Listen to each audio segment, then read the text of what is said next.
When 9/11 happened, I was actually in a meeting here at and I was in the meeting with the headmaster and several people who were working on Grandparents' Day, and we were talking about the event and what we would do and how we would set it up. And somebody knocked on the door of the meeting and told us that the Twin Towers had been hit.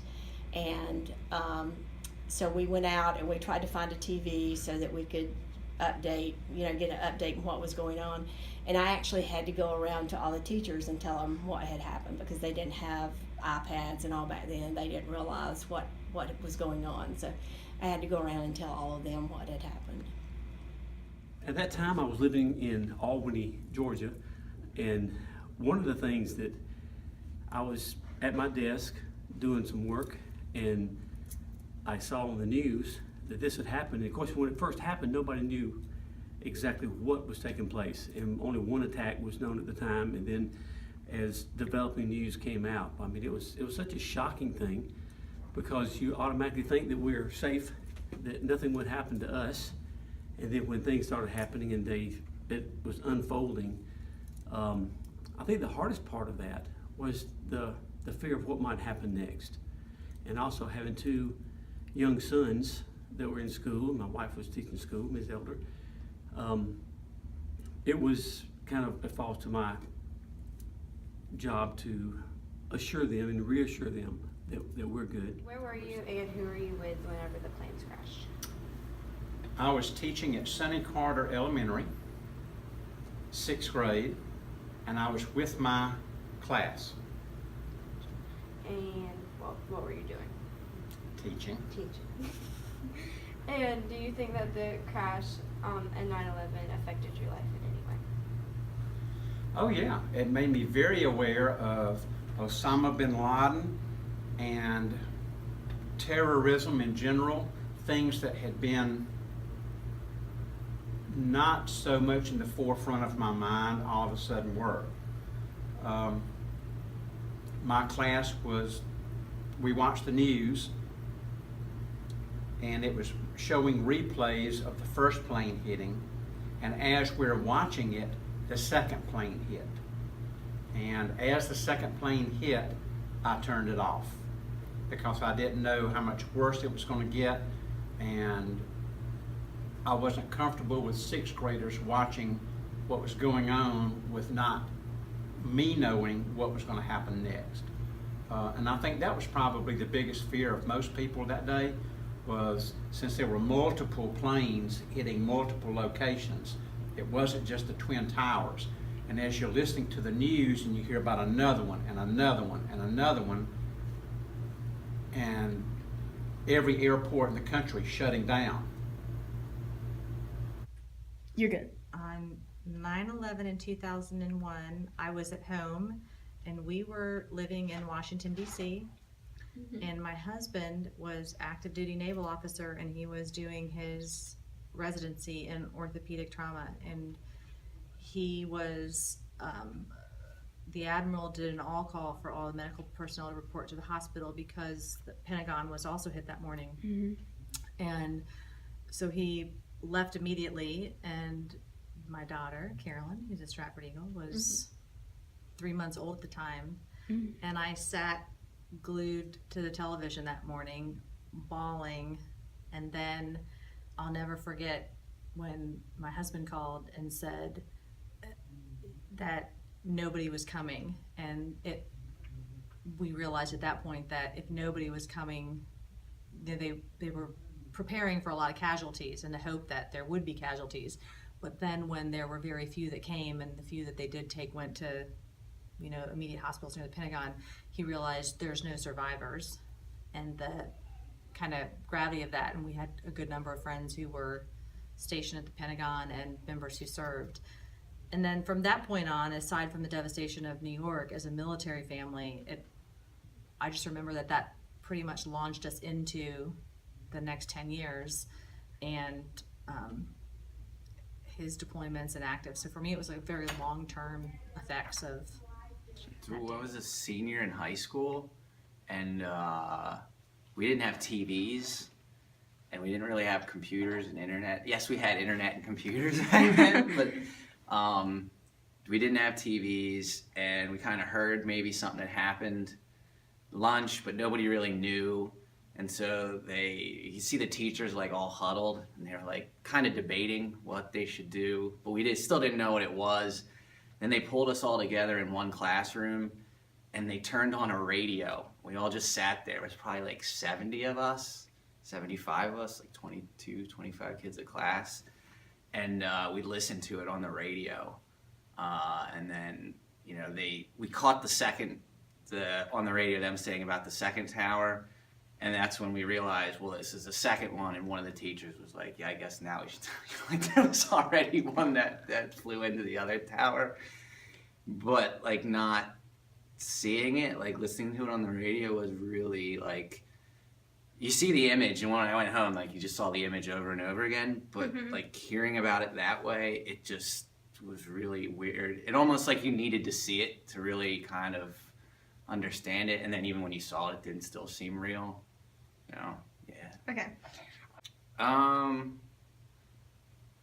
Well, I was curious to know how and why, but I've always thought, like, alright, so we live in America, and so, these things happen, and it's, it was 2,500 people, and it was a big deal.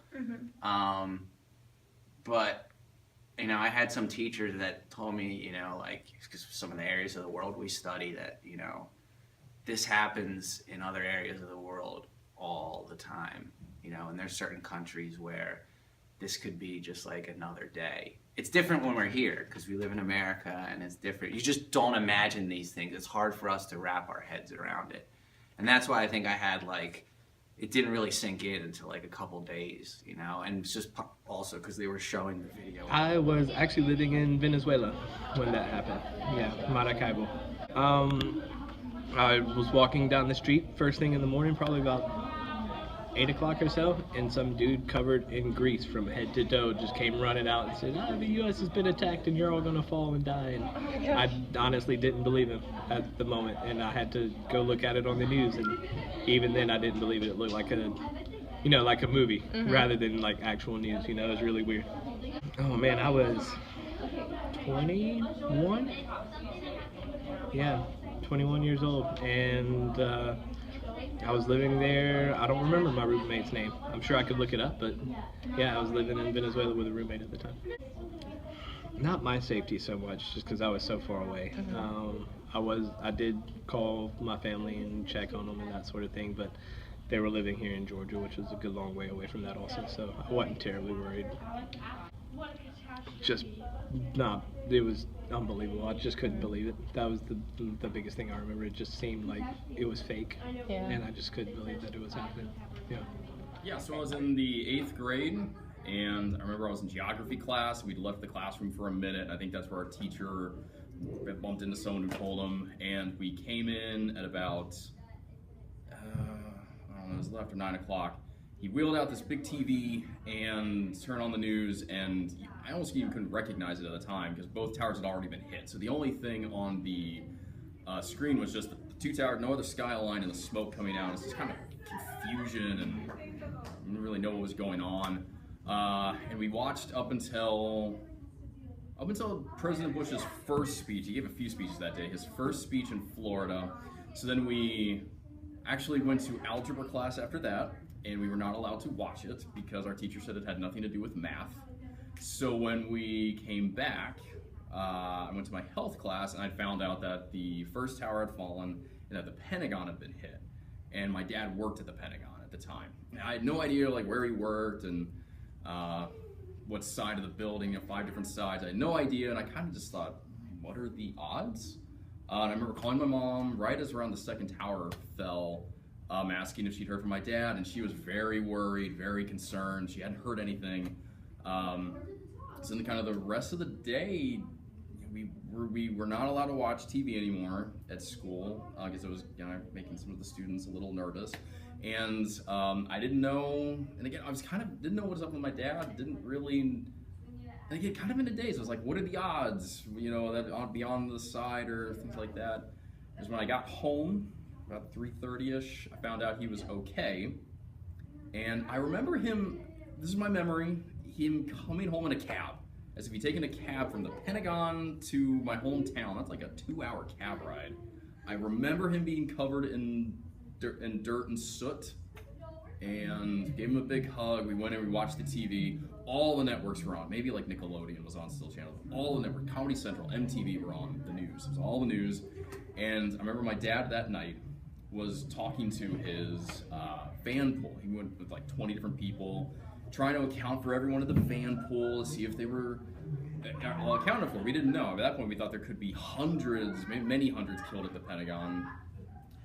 They were trying to account for how many people were in his office too.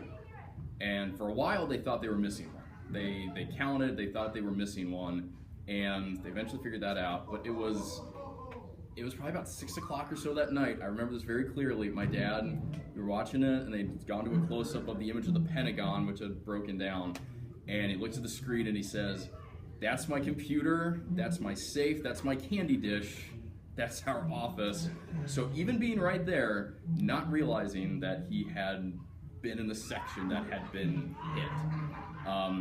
His office was on the top floor, so the top floor buckled about a foot or so, but it didn't collapse and kind of go sideways for about 20-25 minutes. So it was enough time for them to kind of figure out a way out, because they were trying to get out and the smoke was coming up, billowing up the stairwell. So it was enough time for them to get out, but they didn't really realize just how close they were. And didn't actually appreciate how much it was until they saw the image.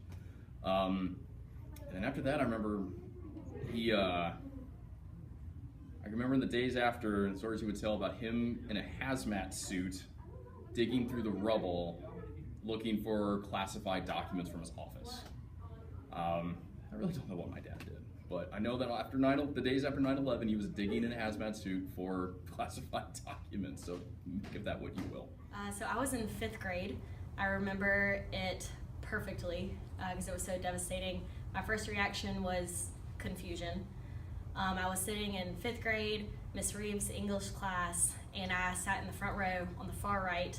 And I remember hearing teachers like coming in and out and buzzing and only wanting to let the 6th graders watch it. And so they made the decision to let 5th and 6th graders watch it. So Miss Reeves pulled in a TV just like this